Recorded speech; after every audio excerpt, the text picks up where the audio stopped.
traffic department.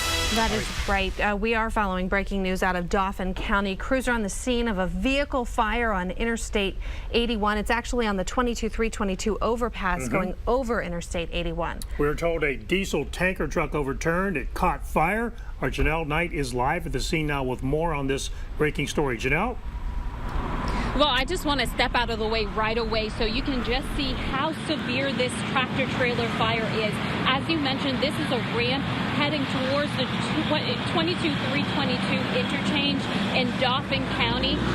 We're told it's a diesel tractor trailer that was carrying diesel fuel that is on fire. I was just speaking with my photographer who's been in the business for over 30 years, and he says he has never seen a tractor trailer fire like this before. In fact, we were maybe a few miles away, maybe about 10 miles away, and we could see the smoke, this black, thick smoke just billowing away. At this point, we do not know of any injuries. We do not know of the status of the driver of this tractor trailer. We haven't been able to, it's sparking up again. You can see it's flaring up.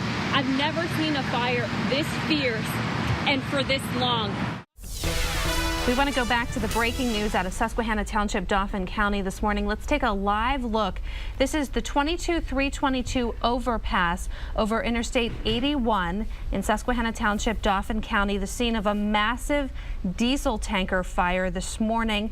It had been burning out of control for more than 30 minutes. It looks like fire officials were finally able to knock that fire down.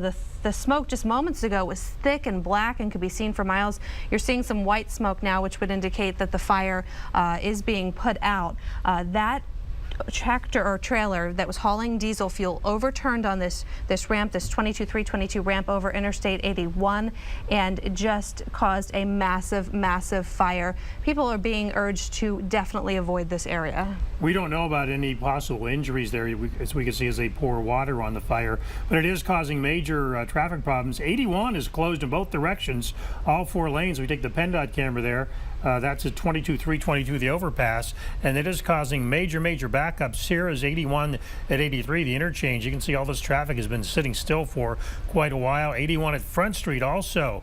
All of this traffic, you can't even get on 81 there. So major traffic delays if you use Front Street to get on 81, if you use 81 at 322, if you use 83 to 81. It is going to be a miserable morning out there, folks, and we'll be back with more in just a minute.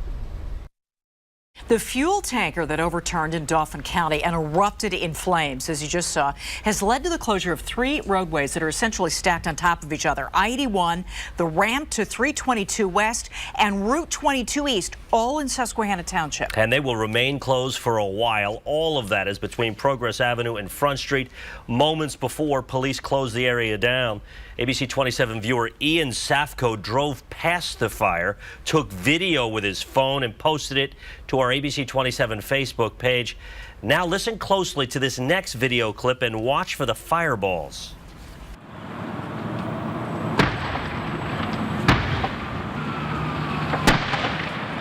Just amazing. PennDOT tells us those explosions were portions of concrete exploding in the intense heat of the fire. Oh my gosh, well, those fire and those explosions incinerated that tanker truck. You can see that here. There is nothing left except for the shell of the truck. You can see at the back of the truck how badly damaged 322 West, that's the ramp to 322 West, is.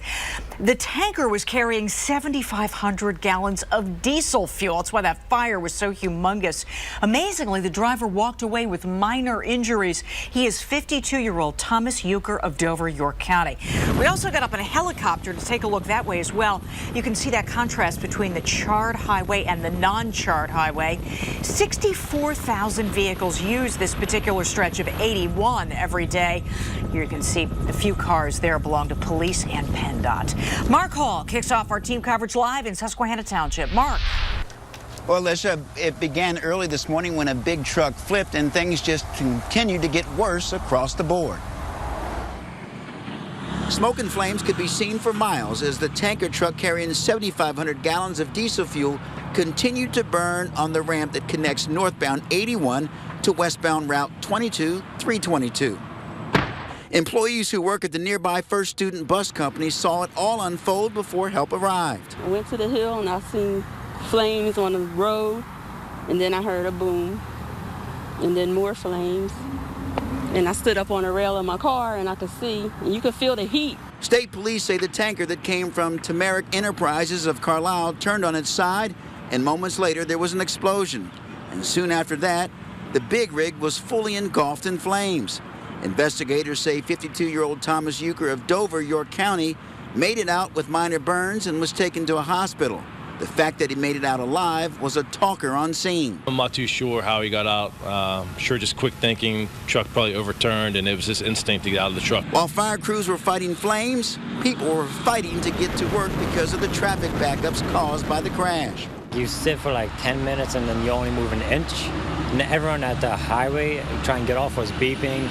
It was like all uptight. ABC 27 sent a helicopter up to get an aerial view of the damage left behind and the work that lies ahead to get the ramp opened.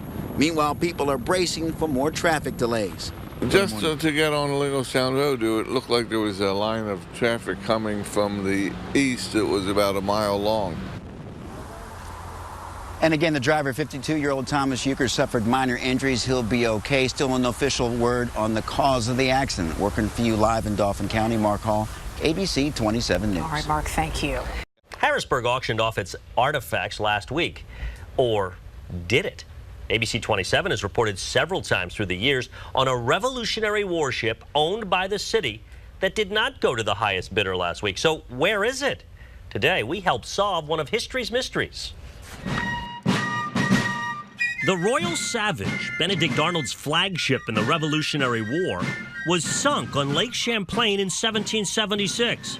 Brought up in 1934, bought up in 1995 by Mayor Reed for $42,500. That has not been told in its entirety. Mike Ross reported in 2001 that the ship was headed for the Civil War Museum. Then, Plattsburgh, New York, I reported in 2009 that it was still a pile of boards sitting in a city-owned garage. $250 now, $225. The Savage was not auctioned off last week with most of Harrisburg's artifacts, and the auctioneer knows nothing of it. No, doesn't ring a bell. Mayor Thompson is also unaware of the city-owned ship. I haven't had the time to go down there looking at artifacts. My time has been better spent at solving the bigger challenges. Reached by phone, Reed wouldn't go on camera, but did go on the record. I asked about the Savage's whereabouts. He said, quote, "I hope those idiots didn't think they were a bunch of boards and throw them away." So we went exploring, and a city crew took us to the garage, and under hoses and cardboard, there it is, a Revolutionary warship disguised as a wooden junk pile. Reed said he didn't attend the auction, but noted 10,000 bidders in 40 countries, his vindication of his dream. He said, quote, "The auction proved that there's great interest in these artifacts. They would have made a great museum." There are metaphors galore between a sunken ship and Steve Reed's vision for Harrisburg, a once grand vessel, now a dirty heap in a dusty garage. And the folks now working at the city garage didn't even know what that pile of boards was. Thank goodness they didn't throw it away. I told them what it was, and they said, well, we're going to auction that off in the next round of auctioning in the fall. So maybe some more money is coming in. So $42,000 for the 500. Yep. You can see how Reed is feeling, calling them idiots and all. You can see that's got to be pain he's feeling. Yeah, no question about it. And I think he's very sad. He never expressed remorse in the it's the first on-the-record comments we've had. I had him with a conversation with him last night. Did not express remorse or guilt at buying all those things. Just said it would have been a good museum if we could have made it happen. Yeah. Some residents of Harrisburg Shipoke neighborhood really concerned about their safety tonight. ABC 27 sources say a fire station has been shut down due to broken equipment, and it's not the first time. Our Dave Marcheski has a story you will see only on ABC 27. Dave? Well, Dan, Alicia, there's no fire in Shipoke right now, but there's definitely a lot of smoke coming out of the ears of residents here. Many are angry that their neighborhood fire department has shut down without any notice. And the source tells me it's like playing roulette with fire. The light is on, but nobody is home. Paxson Fire Company, Harrisburg Station 6, is currently shut down. We were not notified. I don't believe anybody in the neighborhood was notified. As far as I know, nobody in the city was even notified. Lisa Brittingham has lived in Shipeok for a couple decades. She's upset her neighborhood fire department was shut down without any notification. A source close to the situation told ABC 27 the station's main fire engine and its 2 backups are out of service. Since last week, this fire station has been extinguished. Well, I think it's a very poor decision on the part of the city, and I'm not sure why the decision was made that way. Angry and confused because city residents are paying higher taxes this year, mainly for vital city services.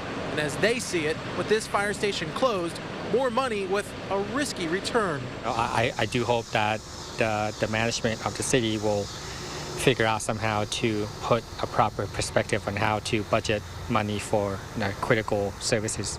Now, this source also says Station 8 in South Allison Hill was shut down for similar reasons earlier this month. And they also say Station 8 and 6 were both shut down at the same time for a few days. Station 8 on South 13th Street is also the next closest fire station to Shipeok. And how long do they think the firemen have to get here? They don't have that long to get here before a house is damaged. Everything's attached together. If something happened, I'm pretty sure it's affecting more than one household. Residents say they want answers. More importantly, they say they need safety. It will be more, sort of like peace of mind to know that, they're close by. Now, today we made several calls to City Hall, the mayor's office, the fire chief, and the fire union, but our calls were not returned today. Now, after we broke this story to tonight at 5 o'clock, a city firefighter gave me a call and said that tonight the city was going to bring down a fire engine taken from Station 2 and brought down here to Station 6. And they called the situation a Band-Aid to the problem, says it doesn't really fix anything, just pulls another engine away from another fire station. Of course, we're going to stay on top of this story. Working for you, I'm Dave Marcheski, ABC 27 News. Dennis. Our top story, Camp Hill Borough in Cumberland County is under investigation. The state says Camp Hill repeatedly and purposely dumped raw sewage into the Connedaguinet Creek. It is a story we broke live at 5. Kendra Nichols joins us now with our top story.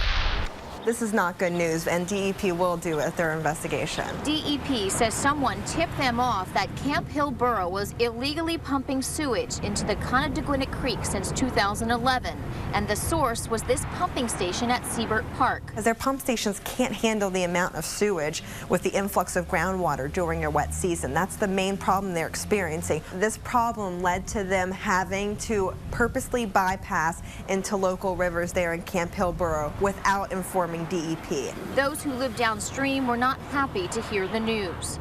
That's very scary, and it's awful because we absolutely love it here. We love the creek.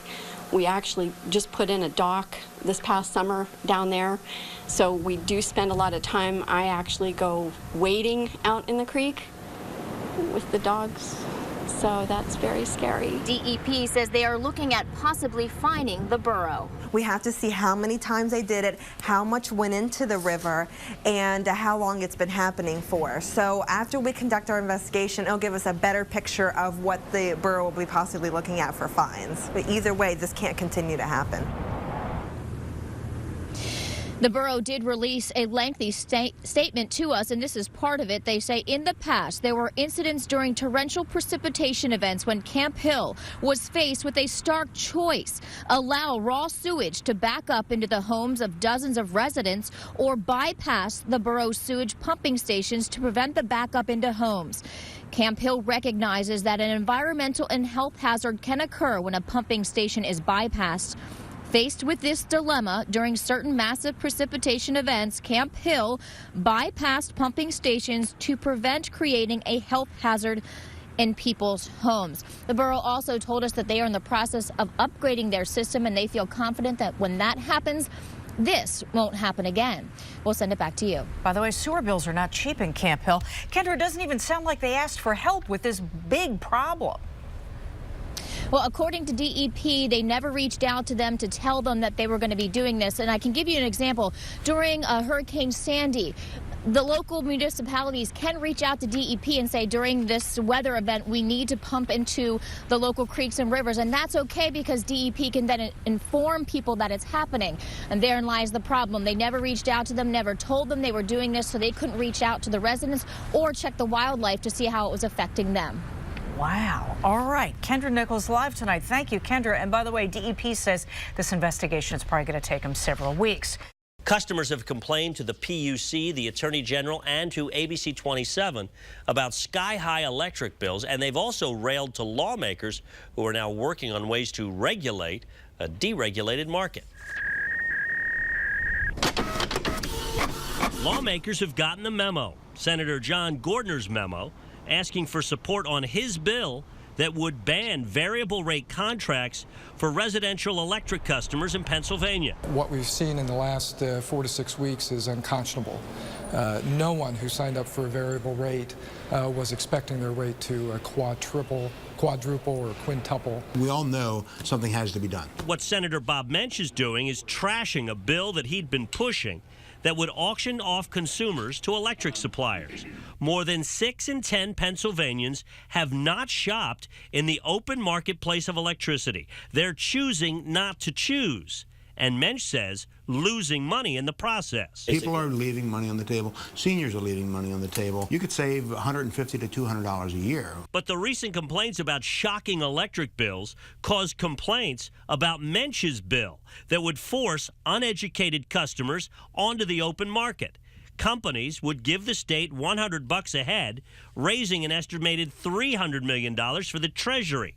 Mensch, who's up for re-election, backed off. It had flaws, serious flaws.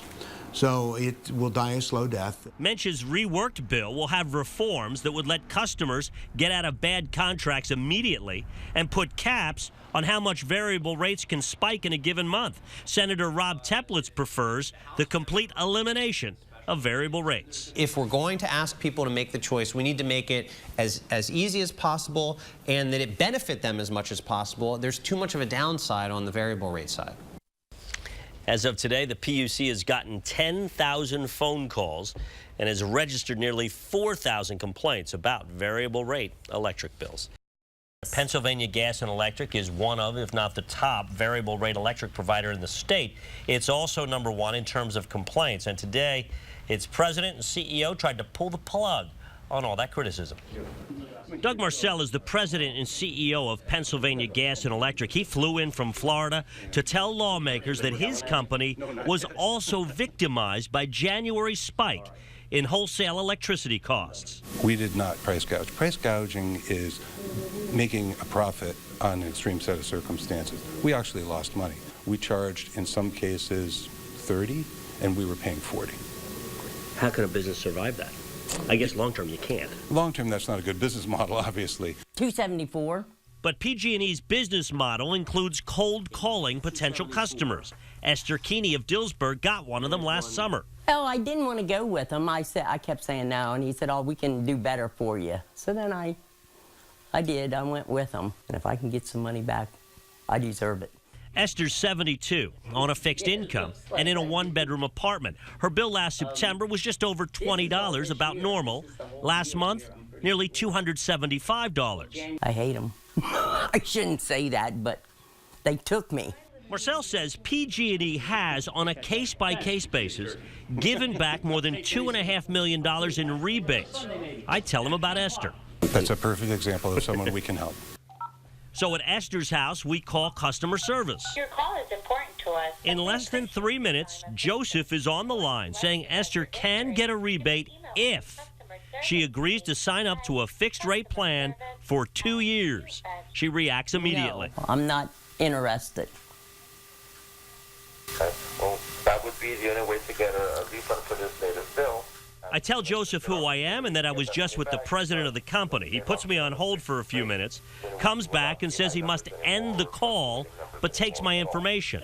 Doug Marcel calls an hour later, saying Joseph didn't understand that there are never strings attached to rebates, and Joseph is now being retrained. Esther then got a call promising a $167 rebate.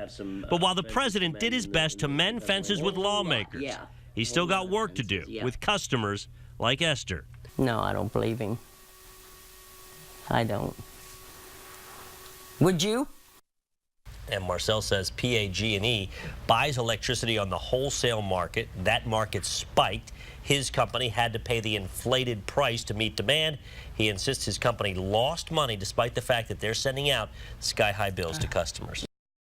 We need our first look at the forecast, rain totals. Eric. This is going to be the biggest rain event so far this year, and more than likely for the year. We're not going to attach a name onto it. This isn't remnants from a tropical system. This isn't a hurricane or something that's breaking down. This is just a coastal storm that dumped it right across the mid-state. Maryland, areas in Jersey didn't see near the amounts of what we had. So we have the highest amounts of this system, and here are the top 4. Camp Hill. We've also have Dillsburg Elementary School, Messiah College, and Good Hope Middle School, Mechanicsburg, anywhere from 7 to almost 9 inches of rainfall. That continues there at Red Lion, Kissel Hill, Hanover, and Lancaster. 6 to 7 inches, and it just continues here. We've got Wildwood Park in Harrisburg, Gettysburg Middle School, St. Patrick's School in Carlisle, and Bermudian Springs Middle School, all over 5 inches of rainfall. So obviously you can see why we are dealing with flood warnings, and we have rain. I'm sure the big question now is, when is this going to stop? We have one line, and you can see some heavier bands indicated in yellow through Cumberland County, Southern Perry, also now in northwestern Lancaster and Lebanon counties. That's going to continue here throughout this evening before it tapers to drizzle overnight tonight. So we're going to continue with those flood warnings for small streams, urban areas, and street flooding. We have a lot more to talk about. We'll talk about that coming up in just a little bit. Val, Alicia. Thank you, Eric. Some incredible rain totals. Well, as you heard, the rain's hitting all areas of the mid-state pretty hard. In Hershey, it was easier to swim at the country club than swing a golf club. The course is practically a lake. Oh, my goodness. It wasn't the only area in the sweetest place on earth that was underwater. Our Mark Hall begins our live team coverage from Derry Township. Mark. Well, Val and Alicia, it has not been a sweet day, but we had a break in the rain about 30 minutes ago, but it's coming down pretty good right now. Let's show you one of the problem areas in the region. This is Spring Creek, and it's caused a lot of activity around here, and the constant rain has created some tense moments for people who have been through this before. Runoff water turned Sunset Drive in Derry Township into a fast-moving stream that put neighbors in a tough situation. Volunteers from the Milton Hershey School stopped by to offer a ride out of the area. The man seen here walking his dogs declined the offer, saying the worst was last night and he plans on riding it out unless the township calls for a mandatory evacuation. Some who live on higher ground were a little surprised. I would get out because they're not only risking their lives but the lives of the people that have to go in, because what was it, 2 years ago, yes, the boat capsized and the people went in the water. Take a look at the swollen Spring Creek that runs along Hershey Park and Zoo America. Zoo officials developed an action plan after several animals were lost during the flood 2 years ago.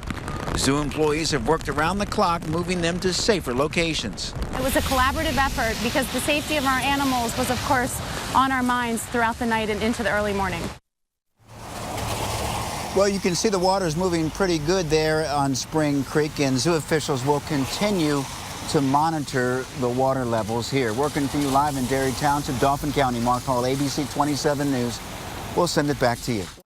Oh, let it snow. Another weekend of winter weather is upon us. Several inches already blanketing parts of the mid-state. We have team coverage tonight.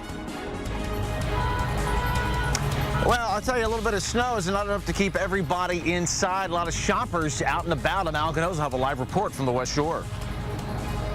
Good evening, everyone. I'm Megan Healy. It looks like the third time is not the charm. For the third time this week, winter weather is making a mess in the mid-state. We have crews covering all angles of this storm. We have Mark Hall in Dauphin County with a look at conditions. Algonaza there in Camp Hill with how people are coping. But first, our coverage begins in our Storm Track Center with meteorologist Ryan Coyle, who has a first look at what's happening out there. Ryan.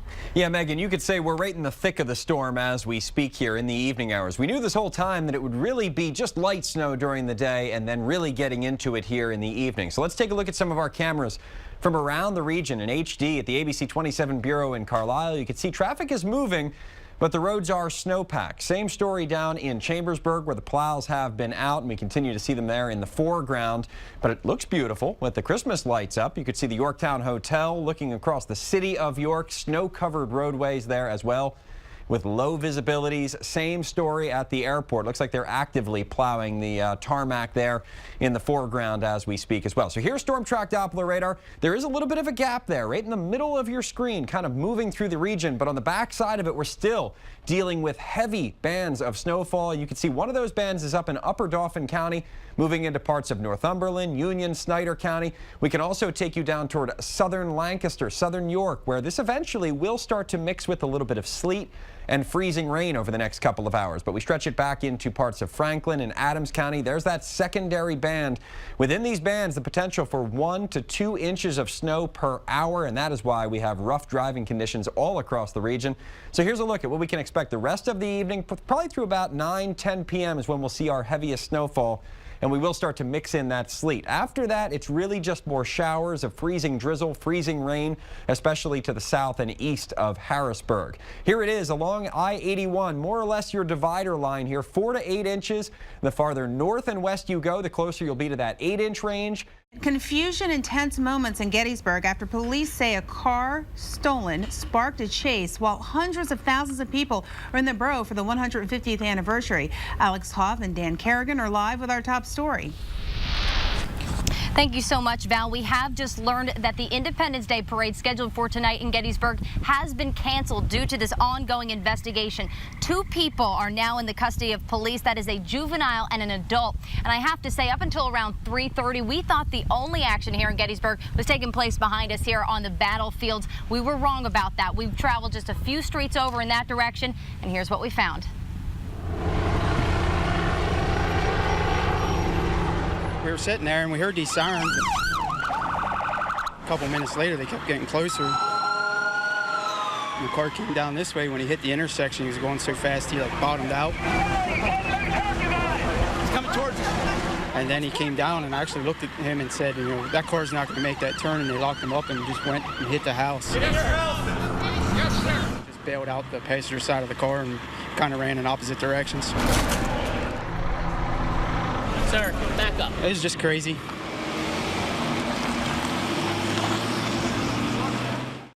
A shooting sent a woman to the hospital. Dan Kerrigan live in Carlisle with details. Dan? Dennis and Alicia, good evening. An apparent investigation underway just a block from where I'm standing right now, West Pomfret Street in Carlisle. We have some video of the scene. Take a look at that video. Again, our friends at the Carlisle Sentinel reporting that a woman was shot in the head outside the Buzz Express store. Again, our friends at the Sentinel reporting that. Now, we're told multiple shots were fired. No word yet from police if she was the intended target or her condition or the whereabouts possibly of the possible shooter involved in this case. But again, apparent investigation underway here in Carlisle at this time. We're being told at this point that a woman was shot in the head. Again, multiple shots fired according to the Carlisle Sentinel. We're pressing for more information on this. We just got on scene. It appears the investigation is underway. There's still police on scene behind me about a block away from where we're standing right now. So we're going to press for more information. I'll check with you guys at 7. But that's everything we know for now. Carlisle, Dan Kerrigan, ABC 27 News. I'll send it back to you guys in the studio. Thank you, Dan. We'll see you in an hour on the 7 o'clock news. Our Dave Marcheski's been on this all day. This has been going on for more than 7 hours. He joins us now with the latest. Dave. Well, good evening, Alicia. Crisis averted, actually. We were just told that the fire, yes, is still burning, but it is now minimal. That evacuation order actually was just lifted. Businesses can return. There's the sheets here behind me. That is set to reopen. And as you just mentioned, Amtrak service, that too is set to open. It was a day full of danger, though, and people here, everyone involved, well, they were definitely on edge. If we lose control of the situation and one of these tank cars blows up, it would take off literally like a rocket. Highly volatile and severe situation in Lancaster County. 10 60,000-gallon tankers unloading butane at the Maibach Propane Center in Raffo Township fueled a massive explosion, according to authorities. Around 10:30 in the morning, police got the call. One man was severely burned, they say, and the situation became drastically dire. If you heat that tank car and that liquid starts to boil, you're gonna have an explosion. And that's why more than 150 firefighters from surrounding counties spent the day cooling down 2 transfer centers that were hot, ready to pop. Somewhere in that area is a leak. If you can imagine your home propane tank and you hook up to your grill and you got that little valve on there, that's this much bigger, and that's what's burning. Heat exhaustion for crews also a problem. No more than 20 minutes could they battle the blaze. Then hazmat crews helped contain the problem. 8 businesses were evacuated, including a hospice care center. By late afternoon, authorities shut off 9 tankers fueling the fire and plan to let the remainder of the 30,000 gallons of butane burn off. It's a very long, slow process because if you rush in, somebody's going to get hurt or somebody's going to get killed. Now, specialists have just arrived on scene here. React, a group from Philadelphia. They're here to help control some of the damage. Now, Route 230 from 283 down to Lefevre Road here, that is still shut down, but people can enter their homes now. Now, the burn victim that we are told about, of course, we still do not know his identity, but we're told that he has been relocated to the Lehigh County Burn Unit. We don't know his condition at this time, but we're told those injuries were not life-threatening. So definitely some good news here in a day full of danger. New tonight. He's a hero. He saved her life. A teenager rescues a little girl after she was abducted from her own yard. I'll have the details. Homeowners along Susquehanna Street here in Harrisburg are finally feeling a sense of relief, knowing that those responsible for this are in custody. Clouds will limit the temperatures this weekend, but get ready for a heat wave next week. I'll show you how hot coming up. Also, Pennsylvania's Attorney General will not defend the state's ban on gay marriage. We have reaction. The news starts now. Now, from the station working for you, this is ABC 27 News in high definition. Good evening, I'm Alicia Richards. Al has the night off. A little girl is safe in Lancaster County tonight after she turned up missing from her own front yard. The way she was found is quite remarkable. Carissa Schatzer is live with our top story. Carissa. Alicia, this is truly a heroic story. 2 teenage boys noticed that the little girl was riding around in the passenger seat of a strange man's car. So those teens chased after that car on their bicycles. Around 4:30 Thursday afternoon, 5-year-old Jocelyn Rojas was kidnapped while playing in her Lancaster Township yard. It's something you don't wish on anybody, and horrible thoughts flashed through my mind. News of the kidnapping weighed heavy on Tamar Boggs' mind too, so he decided to look for Jocelyn. Me and Chris, which is another boy who helped me, so we were riding around. And we still noticed this car, and the car had the little girl in it. While family members and emergency crews frantically searched and waited, those 2 brave teens turned into heroes. They chased the kidnapper on their bikes for about 15 minutes. If he wasn't going to stop, I was probably going to jump on the car or just jump in the middle of the car. As soon as the guy started noticing that we were chasing him, he stopped at the end of the hill and let her out, and she ran to me and said that she needed her mom. Tamar took Jocelyn to police, and Jocelyn got her request. Mom was on her way. He's a hero. He saved her life. Amazing. I felt like I just won the best game of my life. He's our hero. I mean, there's no words to say. I'm so grateful. Jocelyn was taken to the hospital as a precaution, but police say it appears that she was unharmed. Working for you, Carissa Schatzer, ABC 27 News. Our Stephen Fisher begins our live team coverage tonight. Stephen. Alicia, a total of 14 people were inside of this house here behind me once the fire occurred. A fire that started from a cooking accident, hospitalized 9, killed 4 others, including 2 children. This is what's left of a house that was once home to 14 people here on East Clay Street. They rescued about 5 people, mainly from a ladder around the side of the building. Several children and an adult. When crews arrived, several people were trapped, and not everyone survived this 4-alarm blaze. There was 4 fatalities in this fire. Okay, there was 2 adults and 2 children. One of the adults has been identified as the owner of the home, Jimmy Moore, seen here. The other, David Coons, a friend of Moore's. Fire officials say they noticed something was missing in the house. There's indications that this house, I'm not saying it was contributed to the fire or not, but was not up to code with smoke detectors. Moore's son, Jimmy Brock, says fire alarms could have prevented this tragedy. I mean, that's what I recommend to people, is make sure you have fire alarms in every room where they belong. Make sure they work. Check your batteries.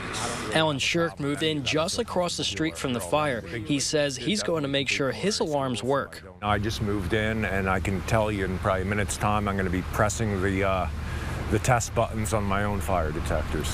The two children have been identified as Kuhn's 6- and 8-year-old sons.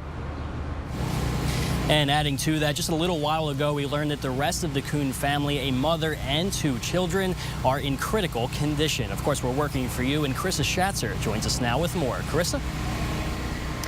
Well, Stephen, one of the women in that fire who was living in this house had to have an emergency C-section after jumping out of a window here. Now, we do have a couple pictures for you to show you that both mom and baby are okay. Baby Zalia was born a little premature, about 4 pounds, 12 ounces, but she's doing very well, even breathing on her own.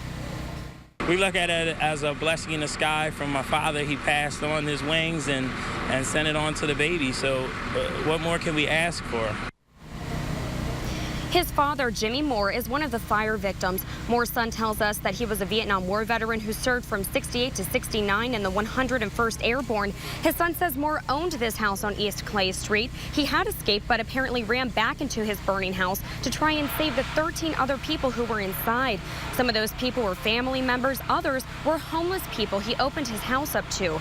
Moore's son says that's just the kind of man he was, a hero who was more than willing to help others. And thankful for what he's done and what my father has meant to us. So he's got a big place in all of our hearts, and it's a tough day.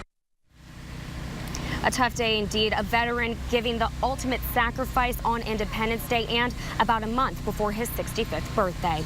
Working for you live in Lancaster, Carissa Schatzer, ABC 27 News. Just a heartbreaker. All right, thanks to you, Carissa, and Stephen as well. It's mind over matter for 29-year-old Staff Sergeant Earl Granville. He's trekking for miles throughout the hilly, wooded terrain of Fort Indiantown Gap on one clear mission. Today's for Specialist Derek Holland. Today's his birthday. He would have been 25 today. Derek Holland was killed on June 3, 2008, 4 months into his first deployment to Afghanistan with the Pennsylvania National Guard. He was just 20 years old, the baby of Earl's unit. This isn't just for myself and Derek's memory, but, I mean, Kathy as well. She's sweetheart so much. I love you. Kathy is Derek's mother. He wanted to go. He wanted to do this. Every day, she wears her gold star and has never removed his dog tags. My pride is him just always wanting to reach out and follow his dreams, reach as many goals as he could, and help people along the way. And that's my son. Kathy says she finds comfort in coming to events like these and supporting the relationship she now has with Earl. You can feel very alone sometimes in this position, and this reminds you, you are not. She calls June 3rd, 2008, Earl's Alive Day. Just showing that resilience that this isn't going to bring us down. You see, Earl lost his leg in the same explosion that killed Derek, but you won't hear one complaint. No, she's the one who lost a son. I just lost a leg.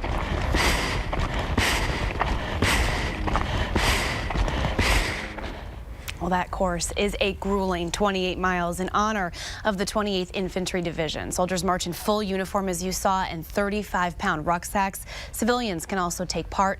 All proceeds go to Wounded Warrior charities. A day of mourning for Catholics across the mid-state. The man who led the Harrisburg Diocese for nearly 3 years has died. Today we remember Bishop Joseph McFadden. Good morning, everyone. I'm Flora Pastorero. And I'm Dennis Owens, live in Lower Paxton Township in front of Holy Name of Jesus Church.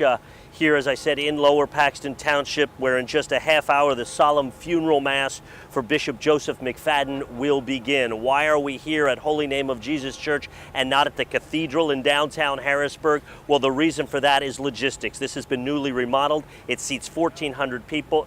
The cathedral in Harrisburg, St. Patrick Cathedral, only seats about 1,000 people, so they'll be able to get more people in. And I can tell you there has been a steady procession of vehicles for the last hour or so filling the parking lot.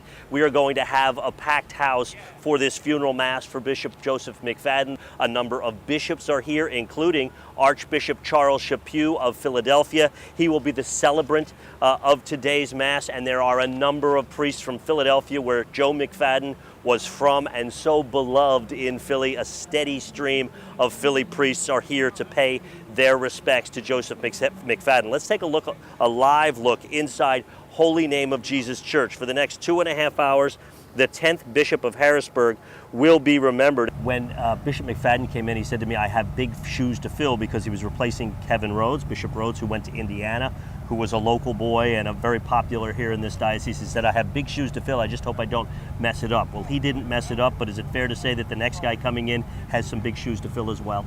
Absolutely. Every diocese has its challenges and its blessings, and I think it's up to us to try to hand off this diocese in the best shape we can to the next bishop who comes to shepherd us. Okay, Father Gillen, good luck to you in your work. Are you expecting to probably be a year before we have a new bishop here in Harrisburg? I really don't know. I hear there's a number of openings in the dioceses across our country right now, so we're just going to So they're kind of backed up in Rome, maybe. Exactly. Okay, thank you so much. And I know it's a somber occasion, but enjoy your day, and thank you so much for being with us. We sure do appreciate it. As for how a new bishop is named, it's quite an interesting process, and we got a little explanation on that. Let's take a look at what's next and how a new bishop will be named here in Harrisburg. Now to our continuing coverage of the 150th anniversary of the Battle of Gettysburg. The very first day of the battle was on this day in 1863. Reenactors came ready today with uniforms and gear as tourists from around the world are outfitted with cameras and walking shoes. Dennis Owens begins our live team coverage in Gettysburg. Dennis. Hello, Alicia. Fortunately, the weather held here today. There were a few sprinkles in Gettysburg, but the dedications and demonstrations went off as planned. I am in Soldiers National Cemetery, and there's media here, not only from around the nation, but from around the world, and a lot of people are talking about the suffering and the sacrifice that went on here 150 years ago, and I think it's fitting that we hearken to Abraham Lincoln's words in this very cemetery when thinking about all the media chattering about the anniversary and what happened in Gettysburg. Lincoln said, "The world will little note nor long remember what we say here, but it can never forget what they did here." They, the soldiers in blue and gray, who lost their lives over 3 days in Gettysburg. In fields of ornate and impressive monuments, it is almost nondescript, often overlooked, beside a Gettysburg intersection. But here is where Marcellus Jones of the Illinois Cavalry fired the battle's first shot. In pulling that trigger, he fires the opening salvo of what will be the largest battle to take place in the history of the Western Hemisphere. In Gettysburg, history is not confined to the books. In Gettysburg, history comes to life. What I am is a lieutenant colonel in rank and denoted by the 2 stars on the collar. An estimated 15,000 reenactors will tell the story that was originally written by 165,000 soldiers in blue and gray. It's in my blood. I have very many Confederate ancestors. Butch Dell lives in Gettysburg now, but was born in Maryland and has been a Confederate for 30 years. On this first day, the gray had its way with the blue, chasing the Union through town. Has he ever added up how much time and money he has spent chasing this passion? I'm afraid to, but I might maybe have been able to buy 2 houses by now. I'm obsessed with the Civil War, to the point where it's actually a lifestyle for me now. Ray Egglestone has spent a small fortune. She's come to reenact from England. She's portraying a male journalist, which also comes at a price. I even cut my hair. This. Wow. It was right down my back on Thursday, and I cut it all off just for this. Reenactors look real and provide a history lesson, but never quite capture the harsh realities of the carnage, the mayhem, the sheer terror that enveloped this peaceful burg 150 years ago today. Most of the Gettysburg civilians took shelter in their basements, and there for 2 or 3 days they rode out the storm. They had absolutely no idea what was happening. They could only hear the constant din of battle.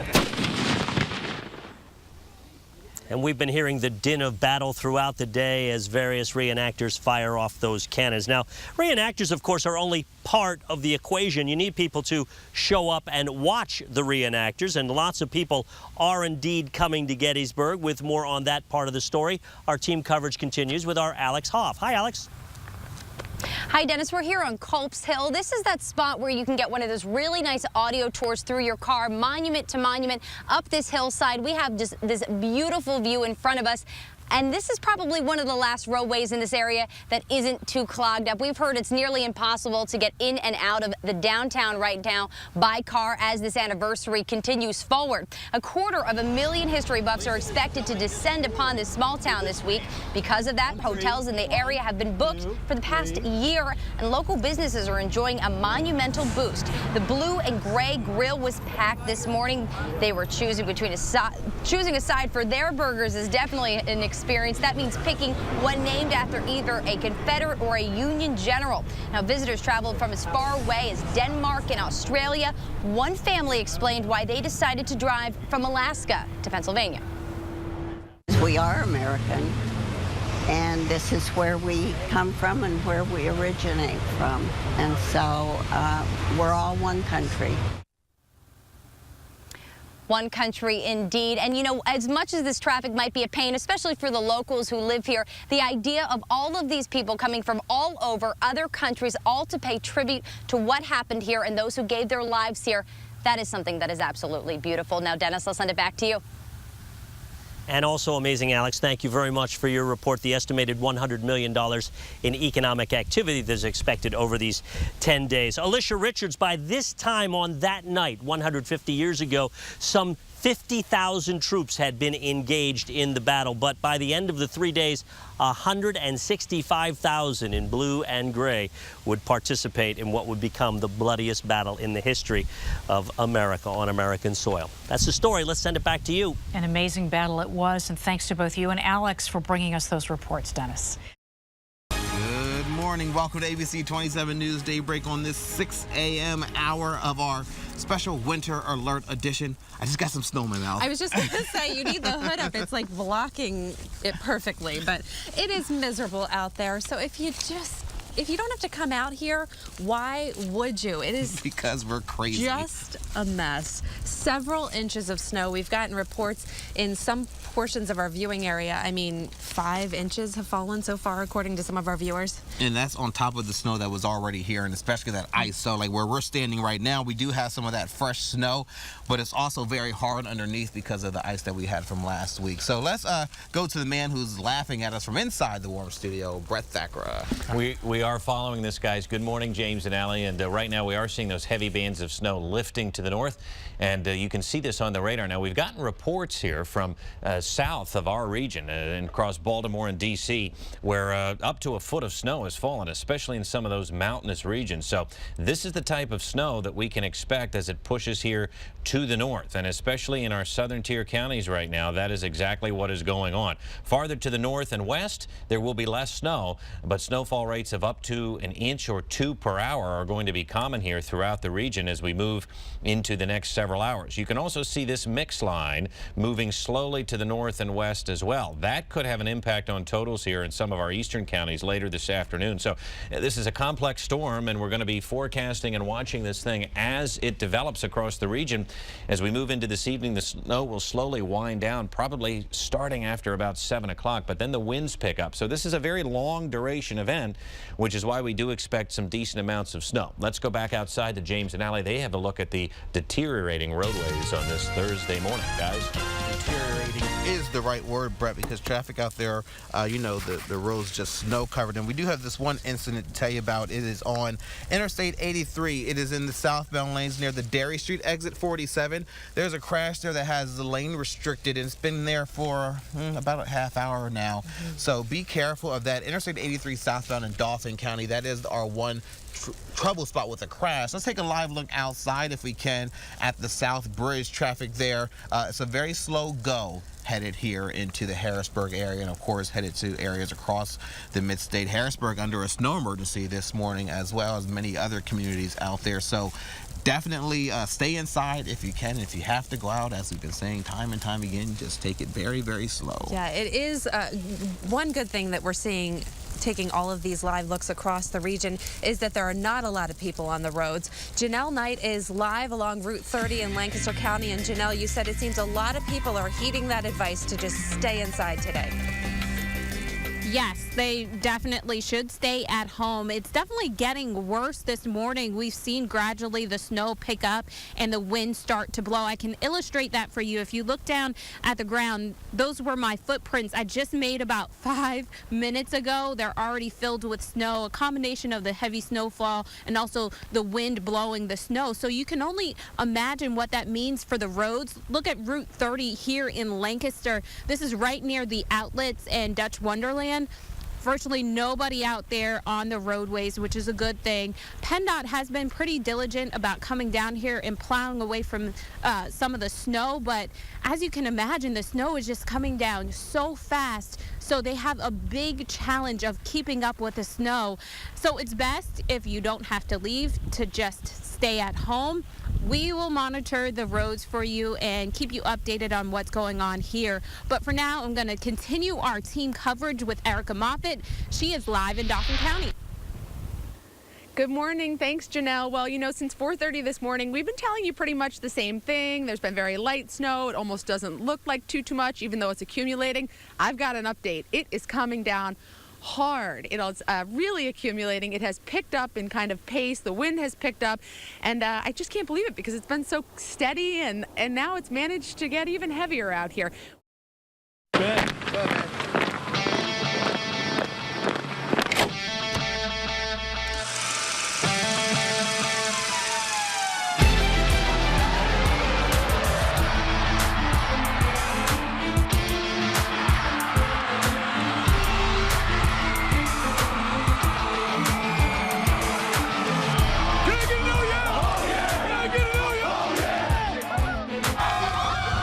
And it is the final night of the regular season. The fans at Hershey are ready for their backyard rivalry. Plenty on the line tonight at Hershey Park Stadium. You'll see it on Friday Night Football. Greg Mace, John Repitz. It is the last night, Friday night before the playoffs.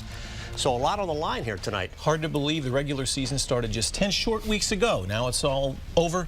Time to move on to the second season. All right, here we go. The top two teams in their respective brackets, two of the top teams, and they are backyard rivals. Here's Josh Reed at tonight's Hershey Lower Dauphin game.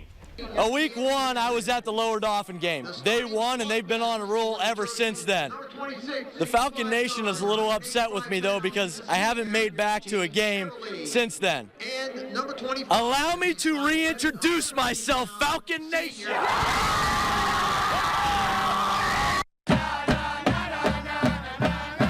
We're going to let the Hershey band drop the track on these highlights.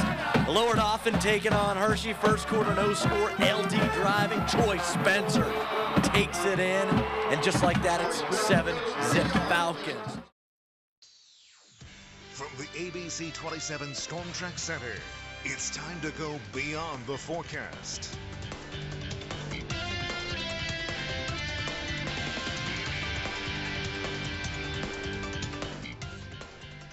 Well, good evening and welcome to our 5th installment of Beyond the Forecast. I'm meteorologist Ryan Coyle. And I'm meteorologist Eric Finkenbinder. Now, these seasonal half-hour shows gives our weather team the chance to talk about our local weather and climate separate from the daily newscast. Now, so far, we've talked about tropical systems, the science of climate change, and severe weather in the mid-state. Tonight's show will focus more on the climate of South Central Pennsylvania, more specifically, the climates. Yeah, the climate data that we use in our weathercast is recorded at the Harrisburg International Airport. But we live in a region filled with mountains, valleys, large cities, small towns, and plenty of agriculture in between. All of these have an effect on our climate, and that's what we're focusing on this evening, to locate the regions that have slightly different climates. And in order to find these microclimates, we need to first look at the structure of the land. Our friends at the Department of Conservation and Natural Resources were happy to show us the geographical regions of South Central PA. Gary Flieger is the chief of the Stratigraphic Studies section of the Geological Mapping Division of the Geological Survey.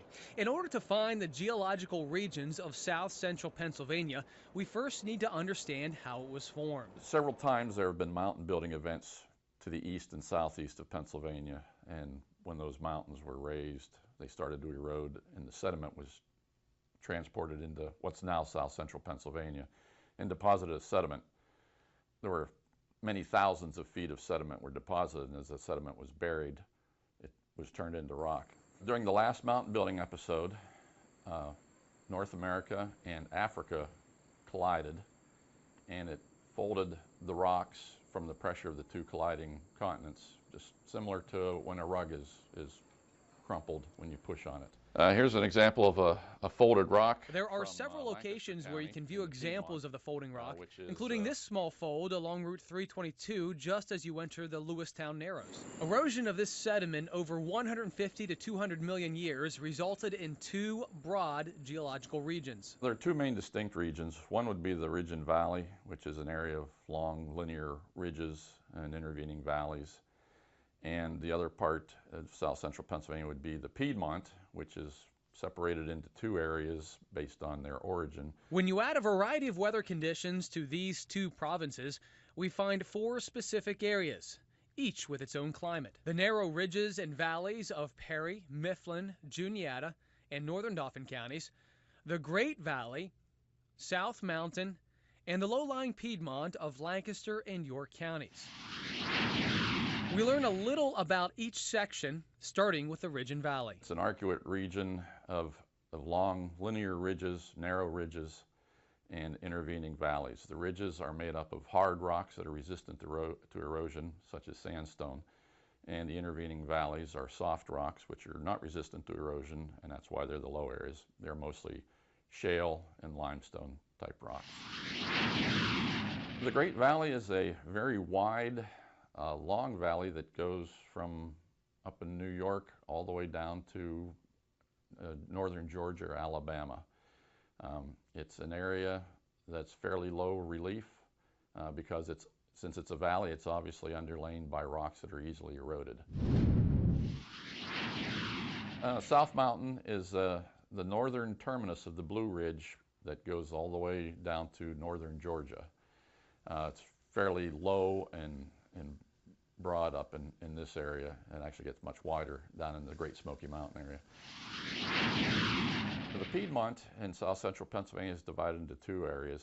The southern part is a core of former mountains, and that area is largely in York and Lancaster counties. Those mountains have since been eroded, and we just have some low rolling hills remaining. Just to the north or northwest of that is an area that passes through Gettysburg, Adams County, and northern York, southern Dauphin. And that is an area that's a rift basin that was formed when the continents of Africa and North America separated.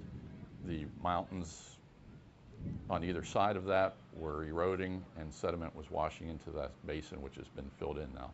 So the topography of both sections is very similar, and then you have low rolling hills. Now that we identified the different geological regions, it's up to the ABC 27 Storm Track Center team to show you how the climate can vary in each four of these locations. And that's exactly what we plan to show you coming up next on Beyond the Forecast. Yeah, stick around to see how the weather interacts with the land and what type of climate you experience in your backyard. Plus, Dan is at the beach?